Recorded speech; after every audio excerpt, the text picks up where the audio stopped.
Remember what Mr. Halloran said? It's just like pictures in a book, Danny. It isn't real. Hello there, and welcome to Curious Trips. Nestled high in the Colorado Rockies, there's a place where history and mystery intertwine. You might know it as the inspiration for one of the most terrifying stories ever written. This is the Stanley Hotel, the real-life overlook from Stephen King's The Shining. But the hotel's story is much more than just a horror novel. It's a tale of innovation, survival, and some very persistent, otherworldly guests. So grab your key, check in, and let's explore the chilling secrets of the Stanley Hotel. Our story begins not with a writer, but with an inventor named Freeland Oscar Stanley. In the early 1900s, Stanley, co-creator of the famous Stanley steamer automobile, was diagnosed with tuberculosis. Doctors gave him just months to live. Seeking the restorative mountain air, he and his wife Flora traveled to Estes Park, Colorado. The fresh, dry climate worked wonders. Stanley's health improved dramatically, and he fell in love with the stunning landscape. However, he and Flora were used to the sophistication of East Coast society. Estes Park, at the time, was a rustic, untamed town. Stanley envisioned something grander. He decided to build a luxurious resort that would rival the finest hotels in Europe. In 1909, the Stanley Hotel opened its doors. It was a modern marvel for its time. The hotel was one of the first in the country to be fully electrified. Powered by a hydroplant, Stanley built himself. It had telephones, en-suite bathrooms, and a staff ready to cater to every whim of its wealthy guests. For years, the Stanley was the crown jewel of Estes Park, a summer paradise for the elite. But as time went on, the hotel's golden age began to fade. By the 1970s, the grand old hotel had fallen into a state of disrepair. It was a shadow of its former self, its opulent halls nearly empty. It was on the verge of being demolished. Then, on a cold night in October 1974, a writer and his wife checked into room 217. They were the only guests in the entire hotel for the night. That writer was Stephen King and his wife. As they wandered the deserted corridors and ate alone in the vast dining room, King's imagination began to run wild. That night, he had a vivid nightmare about his young son being chased through the hotel's empty hallways by a fire hose. He woke up with a start, and by the time he finished his cigarette, the basic plot for The Shining was born. King's novel, and later Stanley Kubrick's film, catapulted the Stanley Hotel back into the spotlight. Suddenly, everyone wanted to visit the place that inspired the Overlook Hotel. But King's experience might not have just been his imagination. You see, the Stanley has a reputation for being one of the most haunted hotels in America.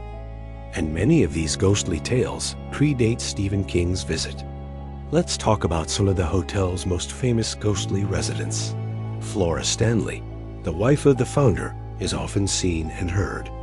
Guests report hearing phantom piano music playing in the concert hall late at night. Flora was an accomplished pianist, and it's believed she continues her recitals from beyond the grave. Employees have seen the piano keys moving on their own. Some have even felt a gentle, unseen presence walking past them in the hall. Then there's the infamous room 217, where Stephen King stayed. This room is said to be haunted by a former head housekeeper named Elizabeth Wilson.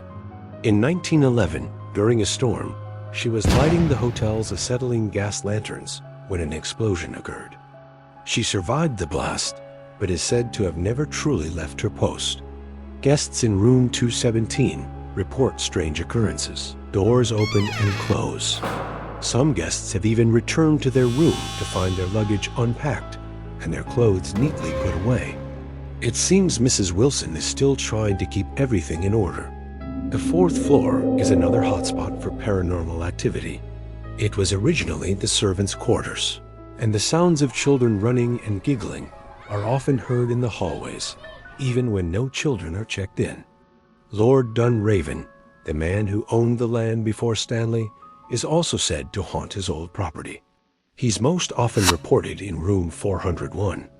Guests have smelled his pipe tobacco and seen his apparition standing in the corner of the room or looking out the window. Perhaps the most active area is the concert hall. Aside from Flora's piano playing, a friendly ghost named Paul is often encountered. He was a former handyman who enforced the 11 p.m. curfew. Staff and tour guides often hear a disembodied voice whispering, "Get out." It seems he's still on the job. Below the hotel, the dark, cavernous tunnels that run beneath the property are also known for paranormal encounters. These were used by staff to move around the hotel unseen. Today, visitors on ghost tours often capture strange lights, orbs, and shadowy figures on their cameras in this network of passages. The Stanley Hotel has fully embraced its haunted reputation. It offers nightly ghost tours and paranormal investigations, inviting guests to experience the supernatural for themselves. They even play the uncut version of Stanley Kubrick's The Shining on a continuous loop on one of the hotel's TV channels. Whether you're a believer in ghosts or a total skeptic, there's no denying the powerful atmosphere of the Stanley Hotel. It's a place where history is alive, and the past never truly says goodbye. From a visionary's dream in the mountains to a horror icon, the Stanley story is as captivating as the spirit said to roam its halls. So, would you dare to spend a night? Thanks for watching our journey into the Stanley Hotel. Let me know of a haunted hotel that we should dive into next, and if you enjoyed this spooky story, don't forget to like this video and subscribe for more Curious Trips adventures into the world's most mysterious places. I hope to see you next time. Be safe and God bless.